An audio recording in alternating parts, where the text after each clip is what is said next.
Welcome back to another episode of the Luscious Living podcast. I am so excited to talk about this conversation with you because it's something that comes up time and time again, week after week, about am I in perimenopause? What exactly is perimenopause? And I'm starting to notice my body shift. And there actually was a study released from the Stanford School of Medicine that really did show that we have these micro peaks of accelerated aging, which doesn't sound super fun, but I do want to highlight some really good, juicy parts to it. In our mid 40s and our mid 60s, where we notice our body changing the most.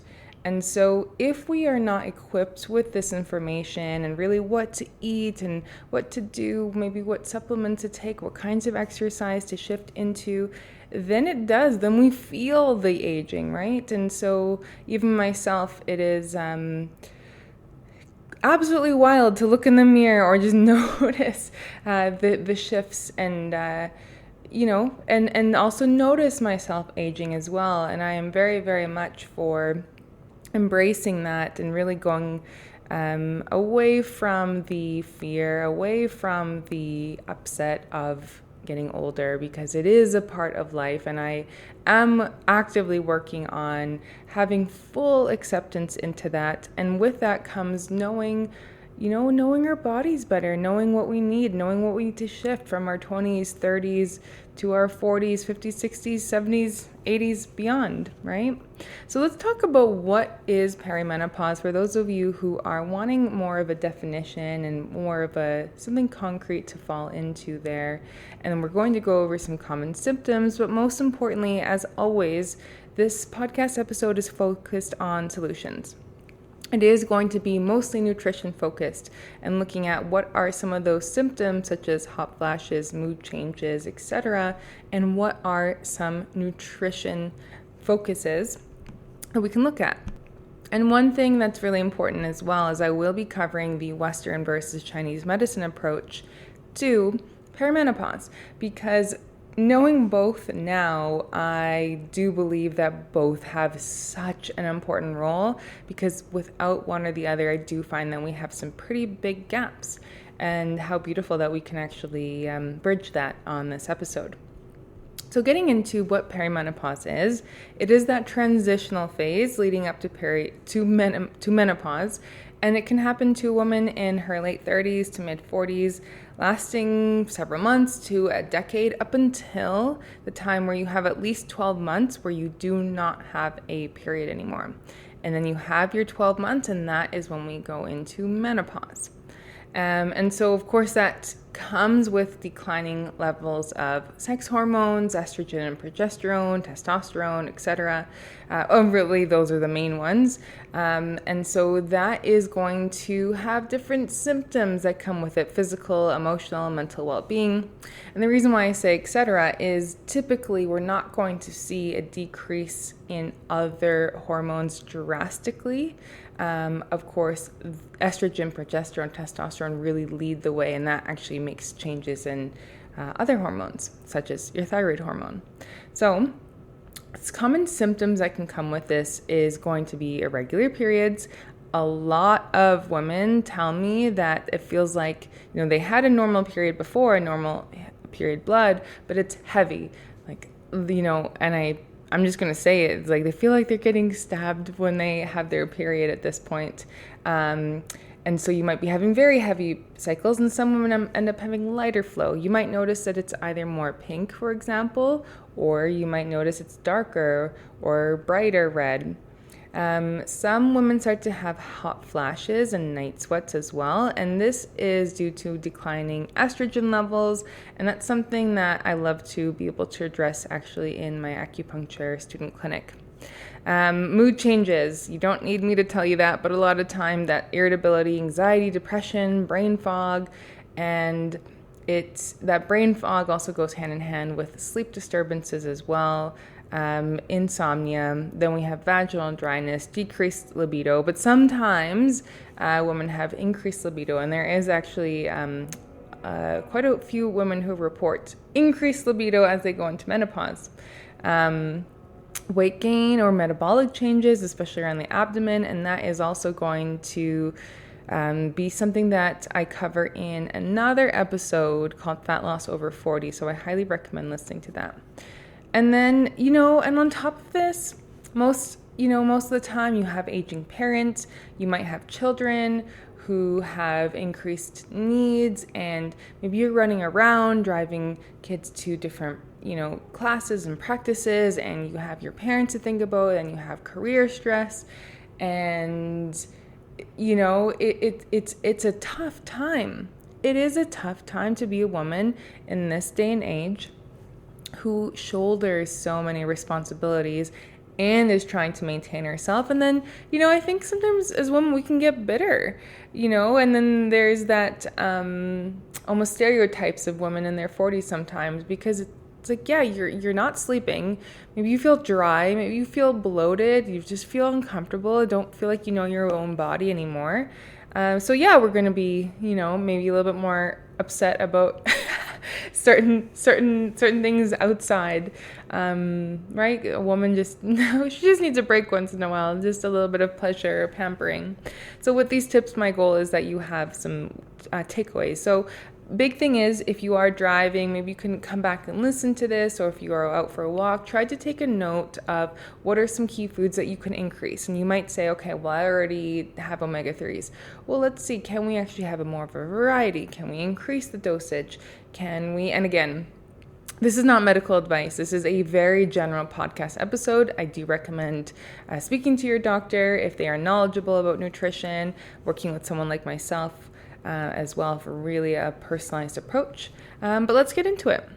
So big thing is, when it comes to Western nutrition and TCM, so traditional Chinese medicine, it is going to have a more comprehensive approach to perimenopause. So Western nutrition is going to focus on key nutrients and foods that support hormonal balance, adrenal health, metabolic function, versus traditional Chinese medicine provides a deeper understanding and in the terminology of yin, yang, qi, and blood. And it's actually, it makes things more complete, because you could have all of the omega-3s in the world, but then if you don't have, yin is that nourishing property, which omega-3s do provide that nourishment. So it actually works so beautifully together. And when I provide the examples, it will make a little bit more sense. And so together it will have more of a balanced, integrative strategy to help you through perimenopause as well. So we're going to be talking about key foods and nutrients for adrenal support, sleep, vaginal dryness, iron and blood building foods, mental and emotional wellness, and some lifestyle practices in there as well. So why does nutrition and lifestyle matter? When we look at perimenopause, a lot of women think it's something they have to overcome or endure, same with menopause, or even having a period. But that nutrition piece is going to be absolutely key for supporting your organ systems, okay? So it is possible to reduce symptoms, increase energy, maintain vitality through nutrition. So some key foods overall is going to be focusing on phytoestrogens. So these are going to be foods that help increase estrogen in your body as it starts to decrease, okay? And so just a little bit of an overview as well is that as we start to age, we start to then produce our sex hormones through the adrenal glands. And if the adrenal glands are busy working on cortisol, maintaining stress levels, trying to get through the day, well then it will always prioritize cortisol production over sex hormone production. And so this is another sub-reason why so many women in today's day and age have so many issues, because they have had such stressful lives and don't get to be in that parasympathetic state. And so all of a sudden now we're running on lower hormones, we're not eating the right foods, our livers are overburdened. So when we start to add phytoestrogenic foods, we actually support those healthy estrogen levels. So flax seeds is a big one. So you want to make sure that they are, you grind them at home because they can oxidize or go bad faster.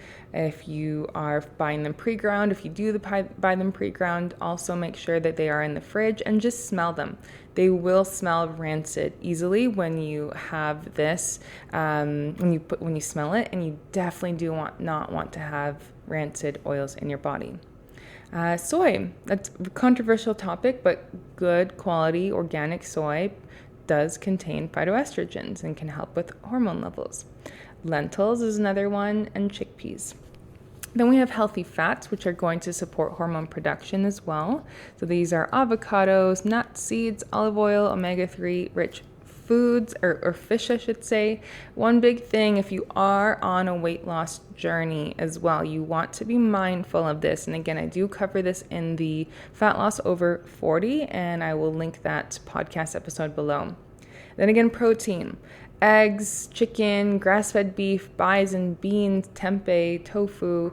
These are all going to help stabilize blood sugar, so help with mood and prevent muscle loss, because we all start to lose muscle each year as well, unless we're actively working on building muscle mass. And that is a whole other topic of its own.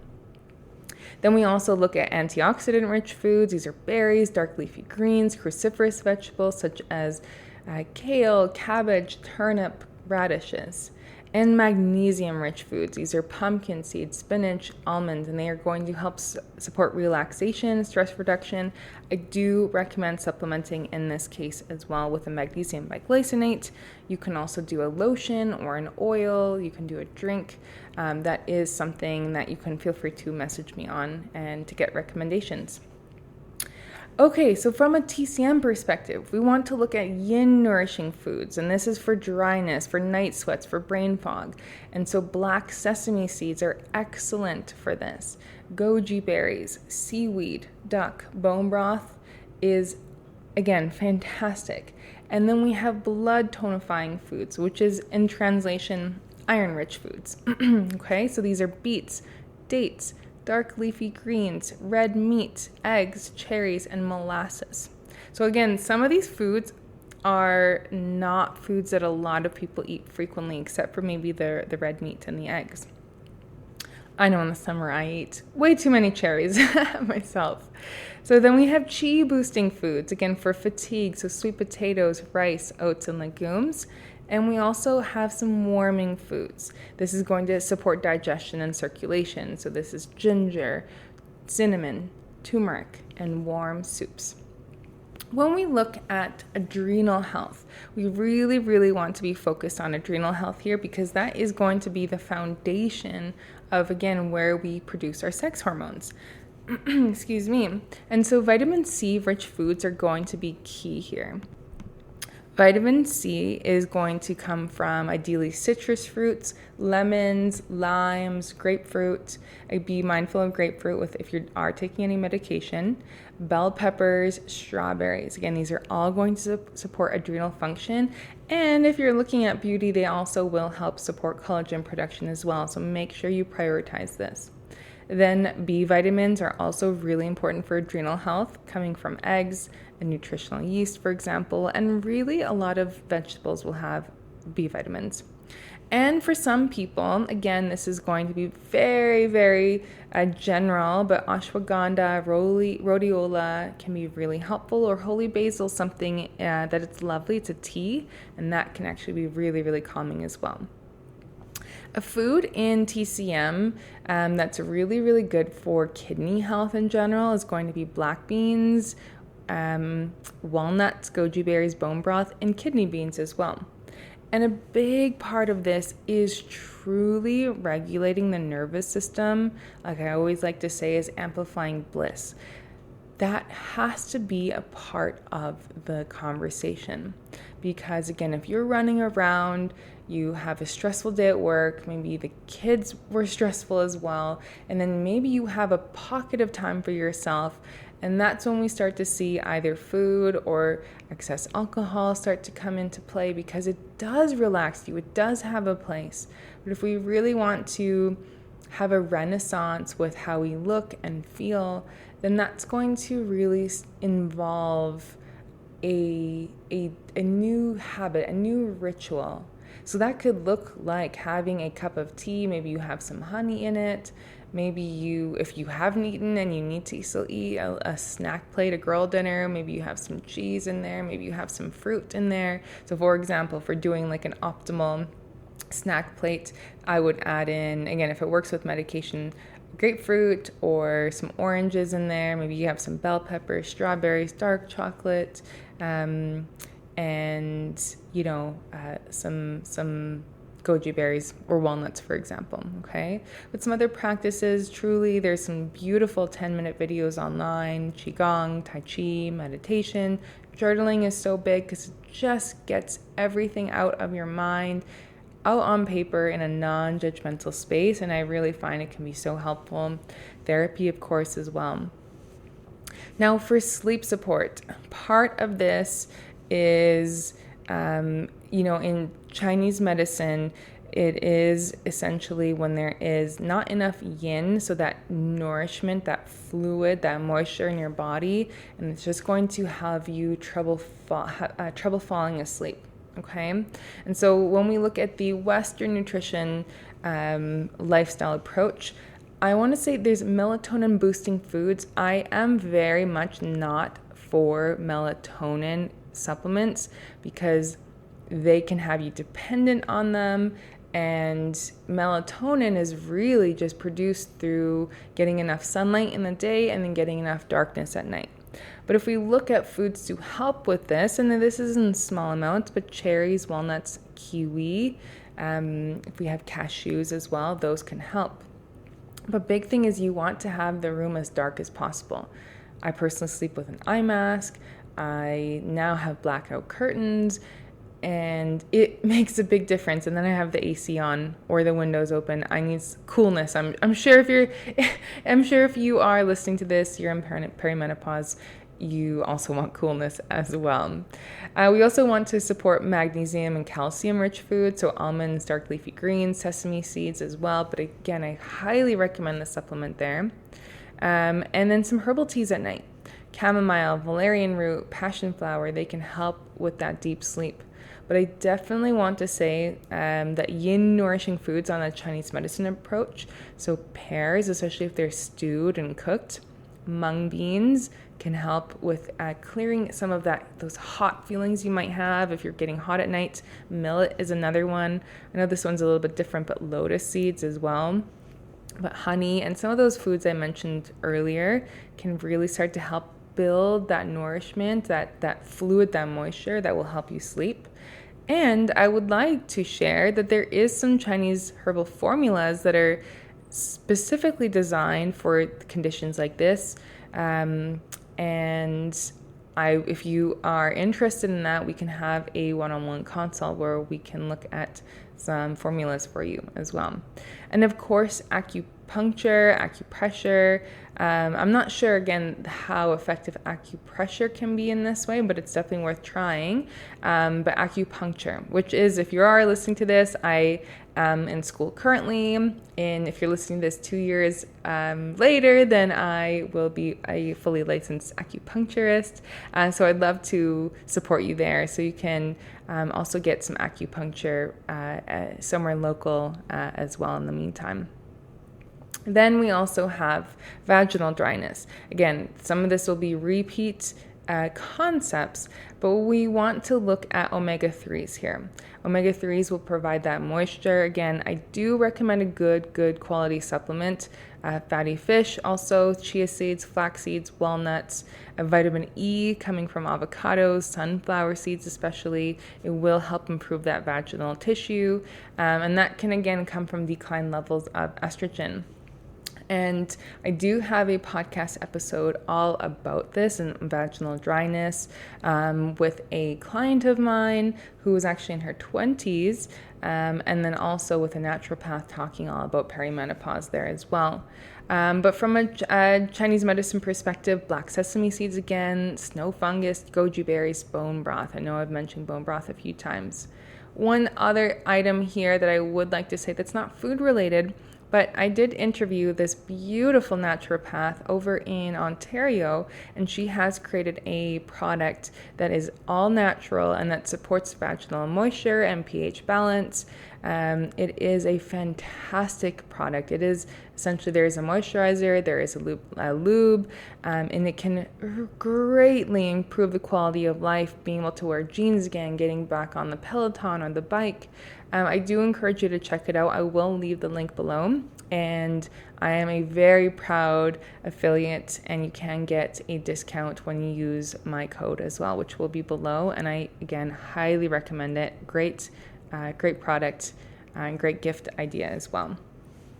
Then we have managing heavy periods. So I don't know about you, but I was never taught to replenish my body after having a period, especially if they are heavy, no matter what. But really, so we want to look at iron-rich foods. So this is grass-fed beef, this is spinach, lentils, pumpkin seeds, nettle tea. I am not crazy about iron supplementation because it can constipation and really hurt the stomach over time. I'm really more interested in why the body is not absorbing iron as it should be, what's going on there. Usually related to stomach acid, but I do have a whole supplement, or I do have a whole podcast episode on that as well. Big thing is that I love is a TCM approach. So looking at dates, red meat, black beans, dark leafy greens, goji berries, and really looking at actually a herbal formula as well. I do want you to make sure that you are avoiding too many raw and cold foods, keeping your abdomen warm, keeping your feet warm, drinking enough water here as well, and having adequate stomach acid. Okay, that one's going to be big. Mood support. So looking at depression, irritability, anxiety. I will say having some kind of tea to support the liver, such as a chamomile rose. I love that. And I always add goji berries in there. That is going to help any bit of that spiky, kind of hairy feeling when it comes to mood. But again, I want to note this concept in Chinese medicine called the second spring. So it's really looking at essentially, again, a renaissance of who you are becoming at this stage of life, you have your reproductive years where you do care more about what people think, and you are concerned about mating and, starting a family or not, and what career you're into, and the whole coming of age part is now the confusion of that has subsided, and now it's looking at, okay, it's the second version of that. Is who do you want to become now? Do you need to make any shifts in career, in your location, in family dynamics, in your style, and how you take care of yourself? And so this is an exciting time to start to reinvent yourself and start slowly. And I do recommend just having a piece of paper and pen and saying, who is the version of you that you're becoming? What is that vision that you have for yourself? How do you want to make your 80-year-old self proud? What are some ways that you can invest more in yourself? And that could be in a nutritionist, an acupuncturist, a personal trainer, getting doing a whole course, going back to school. And, I will say a lot of time, from my observation, it is just spending a little bit more time on the self and more on beauty. And I'm not talking about societal aspects of beauty. I'm talking about adorning yourself with, perfume, going on a perfume hunt. What are some perfumes that you enjoy? How do you want to smell? And if, that's not it for you, then what shades look really good on you when it comes to blush or lipstick or eyeshadow? Can you spend 5 extra minutes in the morning to put on a very pretty a new blush that you get? It doesn't have to be high end, or it could be an earring. Spending a little bit more time on you is going to be the best investment you can ever have. And one thing is, I find interesting with declining levels of estrogen is that we end up caring less about what other people think. Right? And so hopefully that you have a little bit more fire in your belly from that as well. And it's not too late. Let me say that. Okay, and so when it comes to, so that's the mindset, which is going to be more important than anything else. But again, we have talked about those omega-3s, those B vitamins, magnesium, adaptogens. Those are going to be absolutely key as well. Then from a TCM approach, liver qi moving foods. So citrus fruit, ginger, turmeric, peppermint. It's interesting, a little bit of red wine can help with that as well. A little bit, okay? So that's going to be important, but also some more like rigorous workouts as well. So like a run, kickboxing, jiu-jitsu, something like that can also help move liver qi. And so a concept in Chinese medicine is when liver qi is stagnated, that's when we start to have breast tenderness, frequent sighing, or irritable, our periods are irregular, okay? And then, of course, there are some formulas as well that I recommend.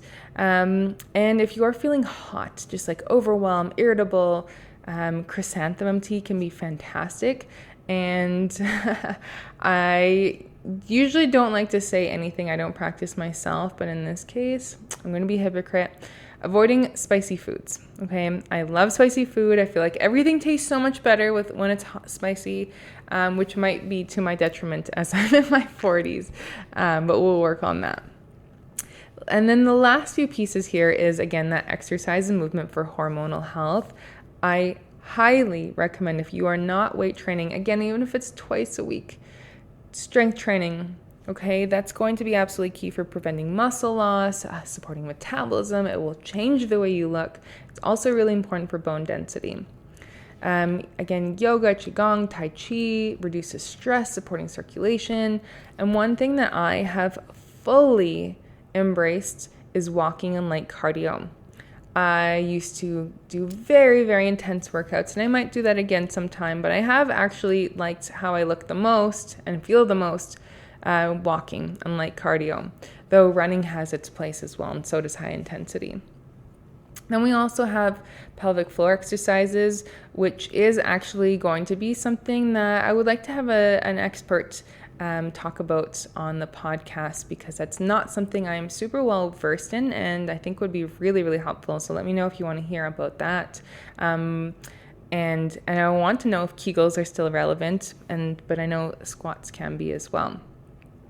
Now, we have some Western supplements. Again, I want to summarize: omega-3 fatty acids and magnesium, vitamin D. B vitamins are not always necessary if you do get it through food, but some people do feel so much better when they do get some B vitamins. And then there are some naturopathic supplements that I cannot speak to in terms of effectiveness. I was on this menopause and perimenopause intensive, and there were some conflicting results on if Vitex and Black Cohosh actually work. And I'm really just about things that actually work. So if they work for you, however, that is really, really important. And some research shows that soy isoflavones can or may help reduce hot flashes as well. Then the big thing I can confidently talk about is for sure those TCM formulas. So if you are listening to this, send me a message, send me an email, and let's see if one of them is right for you. So the big thing is, when it comes to holistic lifestyle recommendations, there is a time and place for medicine. And it is really, really important that we, on a day-to-day basis, really master our nutrition as much as possible and just start to have more of the good things. Okay, and it's not about not having your favorite chips or not having cookies, whatever it is, or just adding more of the good. And so, and that community and social connection, whether it's a support group, it's a networking group, that's also really big, because as we age, we start to notice the nature of a lot of people, and our needs change, our values might change, our values might get stronger. And so you might end up meeting some new people and needing to meet some new people as well. And that's also really important, but also having body work, whether it's osteopath, it's craniosacral, it's a massage, it's acupuncture, it's physio, it's chiro. I do highly recommend investing in yourself. And, I know a lot of you listening do have some benefits to use as well. So big conclusion here is that personalized approach is always going to be key. So symptoms will vary.